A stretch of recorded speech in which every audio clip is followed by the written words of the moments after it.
Well, spring cleaning is not just for your home. Sometimes our relationships need a refresh too. Spring is the perfect time to take inventory of the people around us and make sure our relationships are helping us grow. Kendra Reddy is a leadership expert and joins us now with more. Welcome back to the show. Thank you for having me. So I love this idea of going through our relationships because they are such a big part of life. Now, you say it is totally normal for these relationships to evolve, but we don't really talk about it. So what does that change actually look like in real life?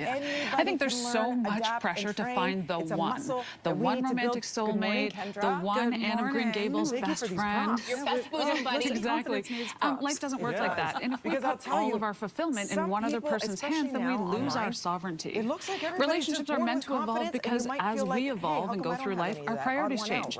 We move, we experience loss, we take new jobs, we get married, we have kids. So it's so unrealistic to expect that everyone is going to change at the same pace, at the same time, in the same direction. And it's not arrogance, and our relationships are going to look different. Then we grow up and we start to edit ourselves, and leave room in your relationships for them to stretch and change shape. That's what keeps them real, relevant, and rooted in choice, not obligation. Unshakable. And okay, so sometimes it's clear that a relationship needs to shift. Maybe it's like the kid or the person that you were friends with when you were kids and now you're grown-ups and it's feeling weird. Anyway, you feel those signs. They might be subtle. How can we know when it's time to take that step back and reassess? Sometimes it's subtle and sometimes it's not.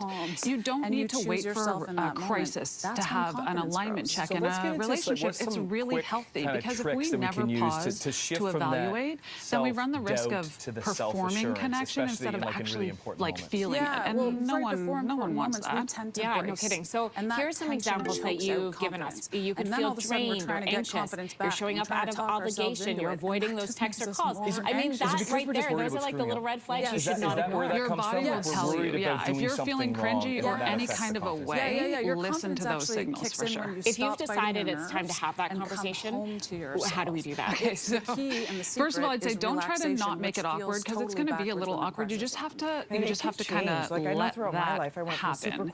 And saying things like, I need some space or something has changed for me, it feels hard, but ghosting or breadcrumbing creates guesswork for the other person. And so when we are, this is the leadership skill, brave enough to speak with courageous honesty, then everyone gets dignity and clarity. So some of the openers you can try, because it gets hard for people, is, hey, I noticed some things feel different between us lately. Have you noticed anything?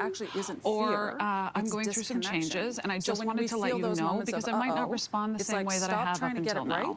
Or an easy one, you know what, man, I dig our relationship. Do you want to do a little pulse check and make sure it stays healthy?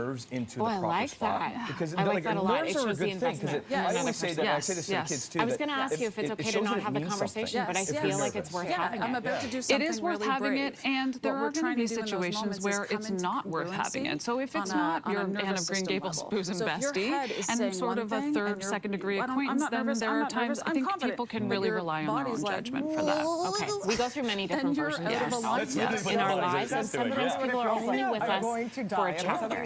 Can you talk about that idea and why it's okay to let go? Yes.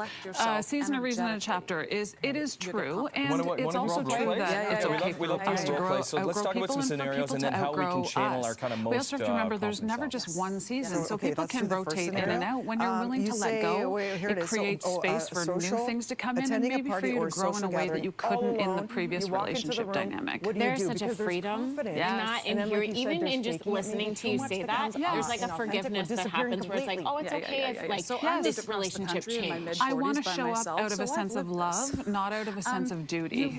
I love that. Thank you. Kendra Reddy, thanks so much for being on the show. Thank you for having me. Thank you. Time for a short break. When we come back, I have your It national. just means radiating approachability. So it's very simple. Ask someone how they know the host. Make eye contact. Say hi. It's very simple, and usually people will meet you in kindness if you give them a chance. You always talk about that one, Tim. Yeah. Make eye contact. Can I ask, where did you move from? I'm curious.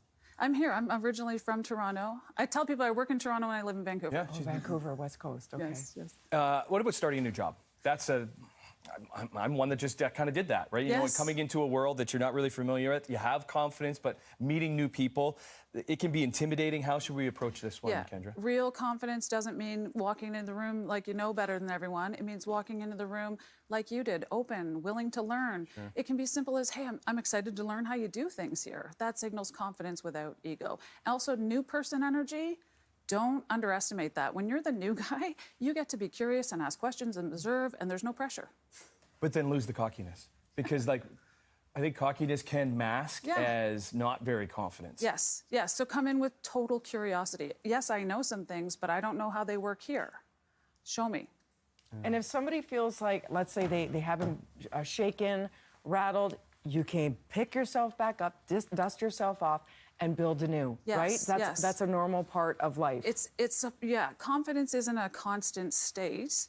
So it is about, oh, I just fell apart, and now how do I, again, energetically, I have to pause. We have to pause to do that, but often what we do is we rush out and try and stop trying to make it right, right? Just come back to factory settings. And sit with it for like a little bit.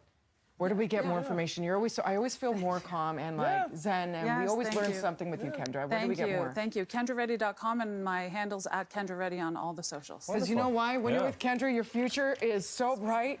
You gotta wear shades. You know what I'm saying? There we go. Yes, baby. We'll be back with more BT right after this. Let me see. They look good on you, Tim. They do. They look good on you. They look good on everyone, right? It's like, it's serious. It's